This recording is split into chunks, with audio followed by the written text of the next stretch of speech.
o dia 27 de setembro foi instituído como o Dia Nacional de Conscientização da Doença de Huntington. A doença de Huntington é uma doença rara, de origem genética, neurodegenerativa, que ocasiona alterações motoras, cognitivas e comportamentais.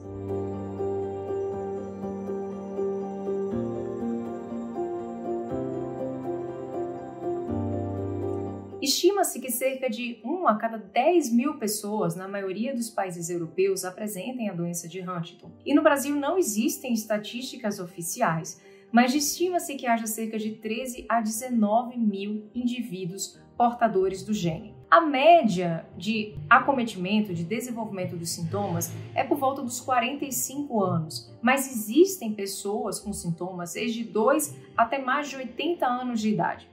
A principal alteração motora característica da doença de Huntington é a coreia. A coreia é um tipo de movimento involuntário, classificado como hipercinético, que acontece inicialmente na face e nas porções distais dos membros, mas com a evolução da doença pode acometer o corpo como um todo e afetar bastante a locomoção. A doença de Huntington, por sinal, é a causa mais comum de coreia hereditária de início no adulto. Mas além da coreia, que acontece em aproximadamente 90% dos indivíduos com doença de Huntington, podem ocorrer outras alterações motoras, como por exemplo parkinsonismo, distonias e ataxias.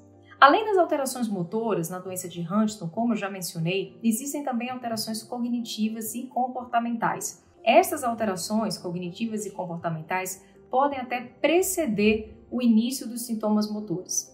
Podem acontecer anos antes do início da coreia.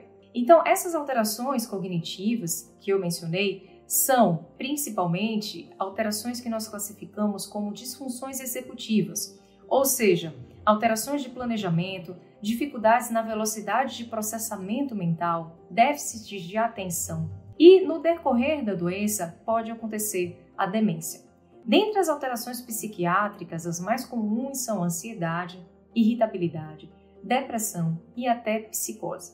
O diagnóstico da doença de Huntington ele é estabelecido através do exame clínico, dos sintomas do paciente e também através do diagnóstico genético. Então, são sintomas clínicos mais teste genético.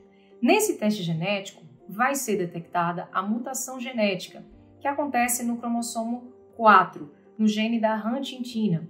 Nesse gene acontece o que nós chamamos de expansão de trinucleotídeos. No caso da doença de Huntington, expansão de trinucleotídeos CAG. E daí você detecta a alteração genética. Essa mutação genética ela é autossômica dominante com alta penetrância. Ou seja, virtualmente, quase todos os indivíduos que possuem essa mutação, praticamente todos, vão apresentar a doença em algum momento. Em relação ao tratamento, não existe um tratamento que cure a doença, mas essa doença possui um tratamento sintomático que visa melhorar esses sintomas motores, cognitivos e comportamentais, e assim melhorar a qualidade de vida e aumentar a capacidade funcional do indivíduo. Além disso, por não possuir um tratamento curativo, o tratamento de suporte com fisioterapeutas, fonoaudiólogos, com terapia ocupacional, com terapia nutricional e com psicoterapia familiar deve ser considerado e é da máxima importância. Então, esta lei, gente, que sancionou esse Dia Nacional da Doença de Huntington é muito importante e visa aumentar a conscientização, assim como visa promover um avanço técnico e científico no que diz respeito a essa doença no nosso país e avançar, sobretudo, o conhecimento em relação a essa doença que ainda é muitas vezes desconhecida por boa parte da sociedade.